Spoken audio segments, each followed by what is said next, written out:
What it do, y'all? It's Coffee tapping back in, man, and it's just crazy in the blogosphere. Wack100, all these enemies, blogosphere beef continuing to pile up, which a lot of it translate over into real life beef.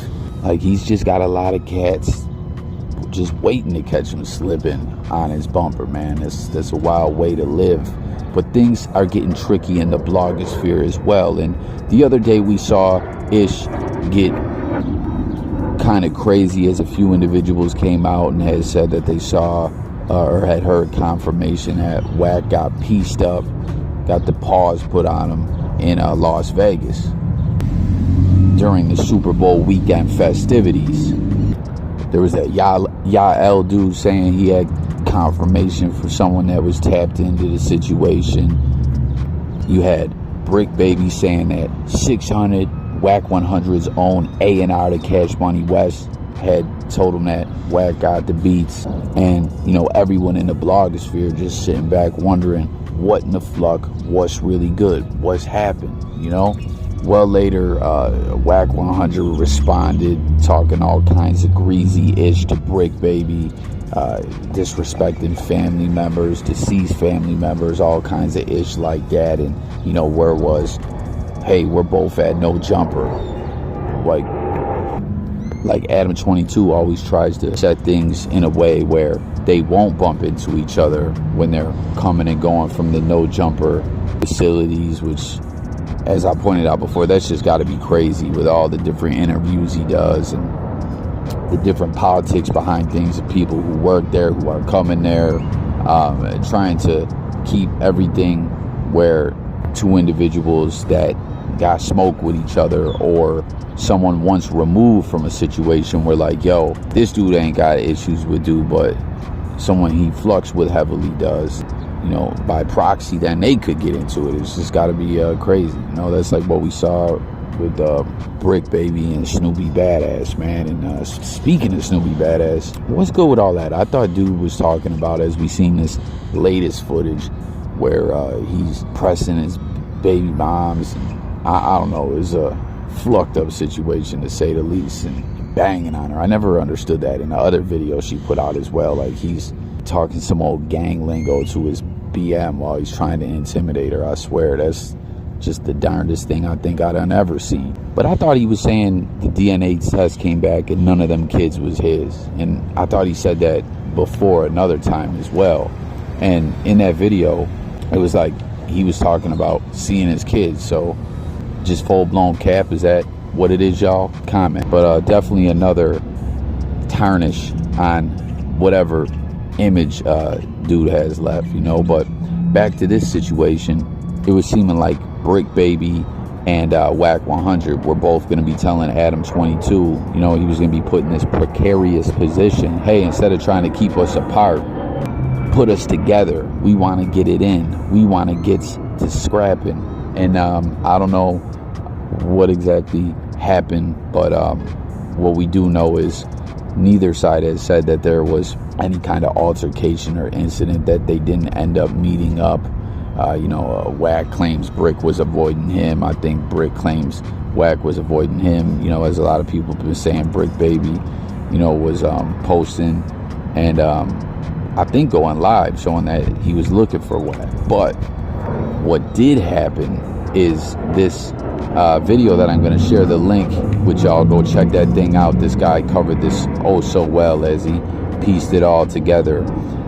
Is dude covering Bricc Baby, I guess, didn't get to run it with Wack, but what he did get to do is share the digging and piecing together that Bricc Baby had been doing, as other individuals had been putting work on this as well, in regards to this whole theory on this.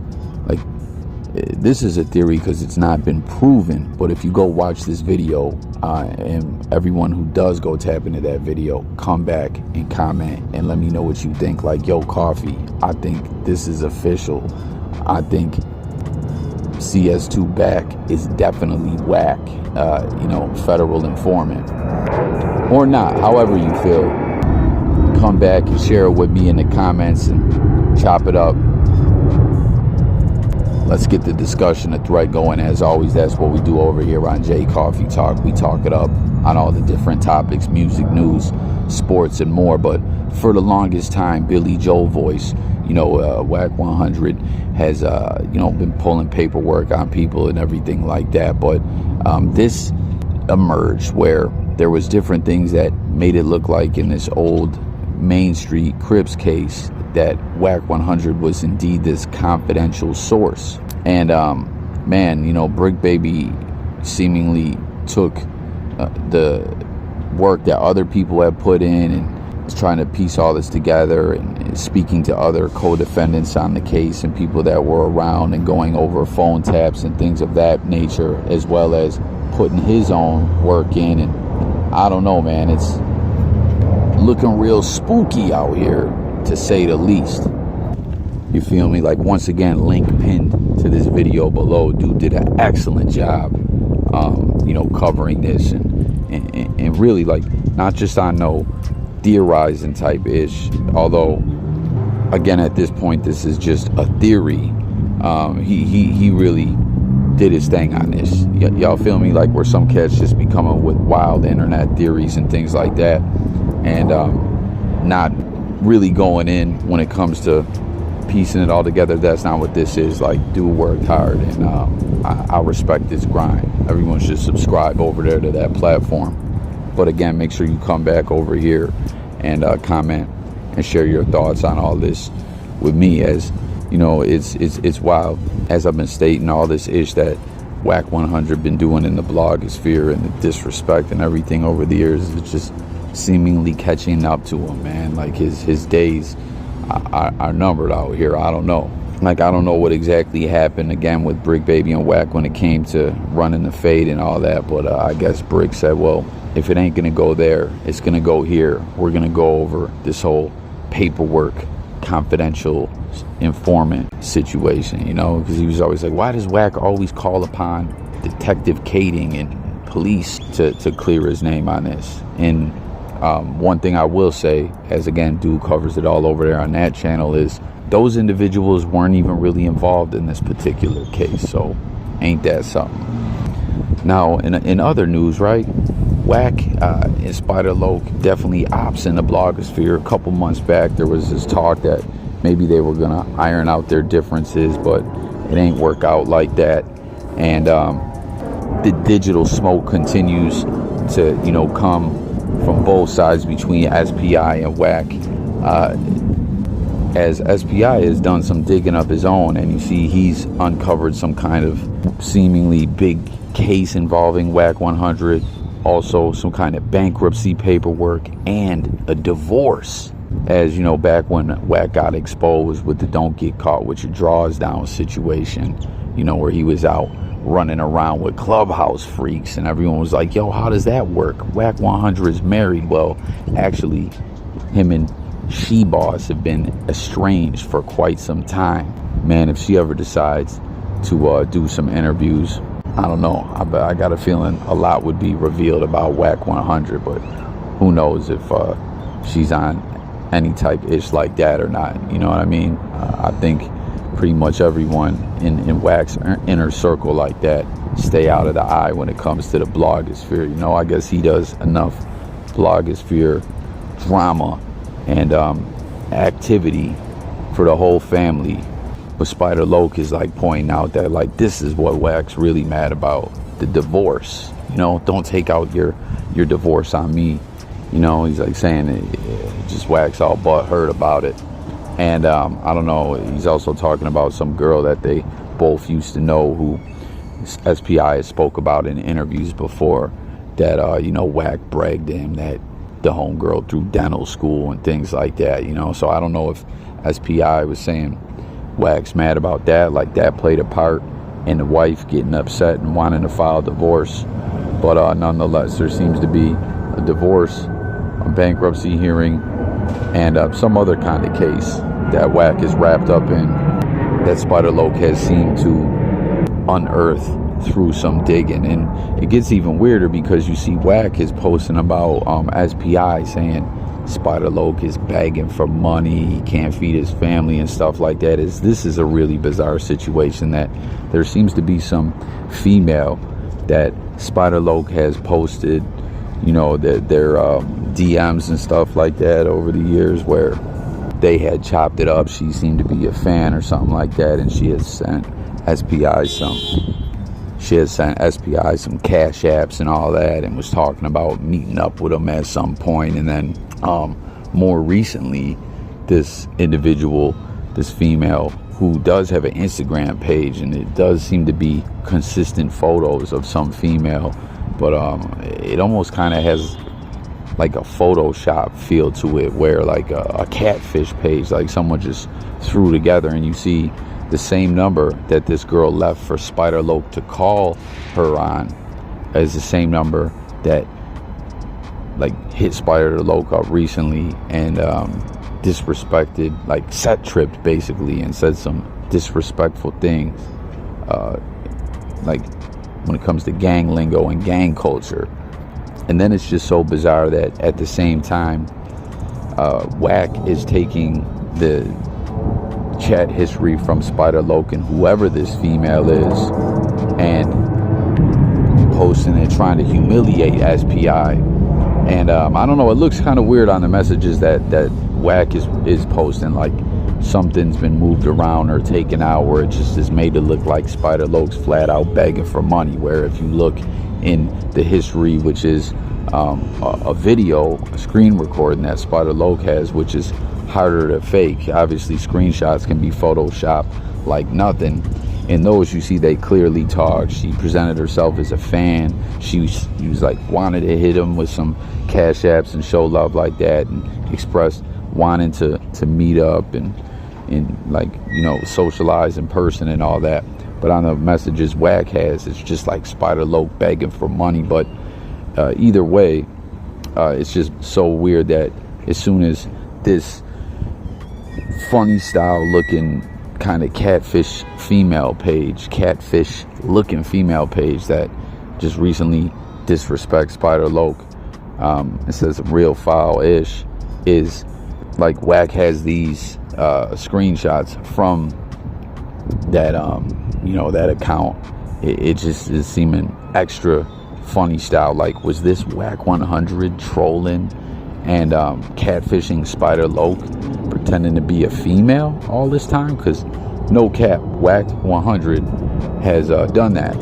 There used to be a Pacoima baby page that would go around in the blogosphere and YouTube, like comment creeping any content pertaining to Wack100, and it always seemed to echo Wack100's views and would try to just manipulate people into switching things up or whatever in Wack100's favor. Like, I don't know, man. As we pointed out before, Wack100 could talk all this, I'm a millionaire, I do this, I do that, I got all these contracts, but at the end of the day, you know, you will still have the time to go talk some ish to someone on a video that has 80 views, you know what I mean? Like, Wack's always trying to let everyone know, like, oh, I'm superior to you, I got all this money, like, you ain't ish, this, that, and the third.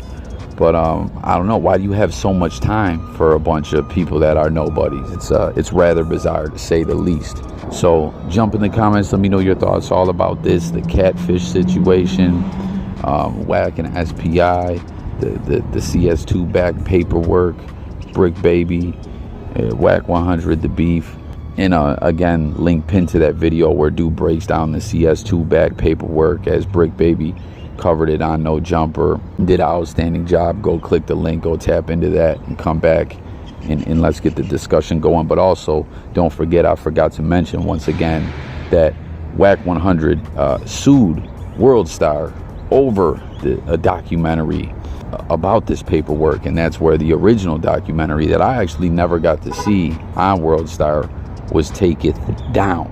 And it's kind of wild now as well, with Wack having this podcast with Adam22. I gotta wonder if that podcast is in serious jeopardy of ending, as you know, Wack is not going to be happy about this Bricc baby covering the CS2 back paperwork on No Jumper. You know what I mean? He's going to be tight about that. And, you know, Adam also made some recent comments to Munchie B.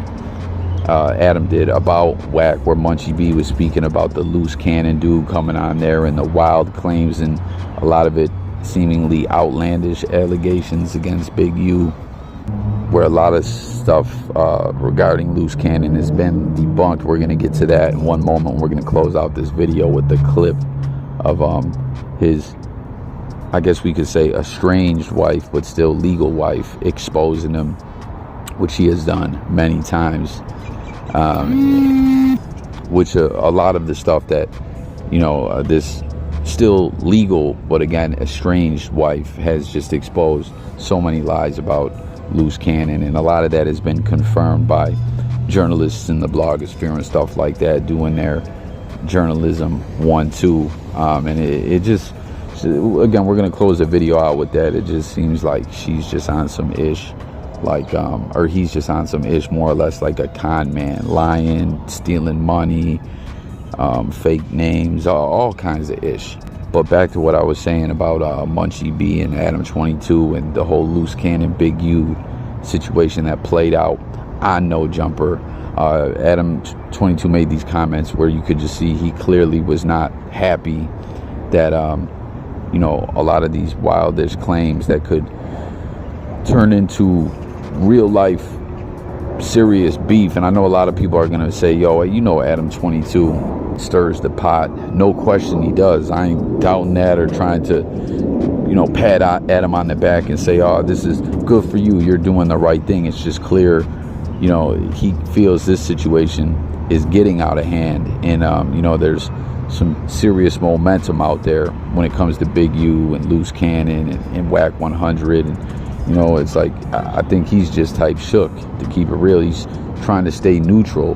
But when, you know, you got the podcast with Wack, that ain't going to happen. Either you're going to help him in what he does, or, you know, he's going to cease to really fluck with you. You know what I mean? Like, comment if y'all heard that, where Munchie B was talking to Adam about that and basically saying, like, yo, this is your platform.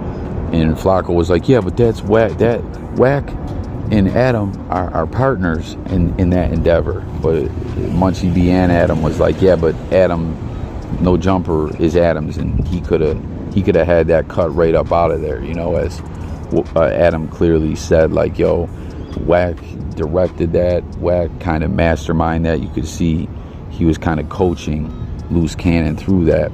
And you know, he was like, we want to try to stay out of those situations and not have it go down like that on this platform and this podcast. He was kind of basically saying, you know, Wack needs to keep what he does on Clubhouse to Clubhouse, as we've seen that format numerous times, how he rocks on there. That's basically what that episode was on No Jumper. And I don't know. I don't think Wack is going to be happy about what Adam had to say. So tap in, jump in the comments. Here's this Loose Cannon clip, and I'll catch y'all later. So we got Jasmine Adams here. Okay. You are the current wife. The Loose Cannon. Yes. What's his government name again? Termaine. So I think people get, it's not Tremaine, it's Termaine. So Termaine. So he claims that he's Shawnee O'Neal's sugar baby. Is that true, by the way? Did you know anything about that? 100% lies. It's not true. Okay. All right, but you do know about him dating Black China.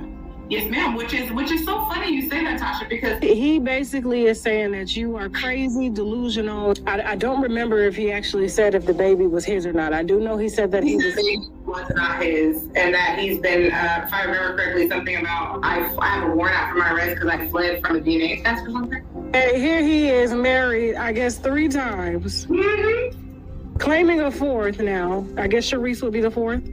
Well, actually, I mean, she could be. It would be bigamy. I've been waiting for that receipt. They are a perfect match. If you see them, they are perfect together. They did an interview where she was saying that she, you know, sells her body and sucks and does stuff to get to where she wants. And he, you know, sells out his children and his family. Since this happened, there has been numerous people who have came forward of all the wrongdoings of Luce Cannon, all the lies, all the people that he stole money from. So he actually opened up Pandora's box and opened up people coming forward about all his lies with receipts. Yet him and Sharice have produced not one. Like, did he ever know Shawnee? Like, why would he just make up her name? Like, girl, so I don't want to because, you know, I respect Shawnee and I respect, you know, so me and Sharice's sister are actually friends. okay. We are really close. And all I can say is that it's not Luce who was the one sleeping with somebody. It was Sharice.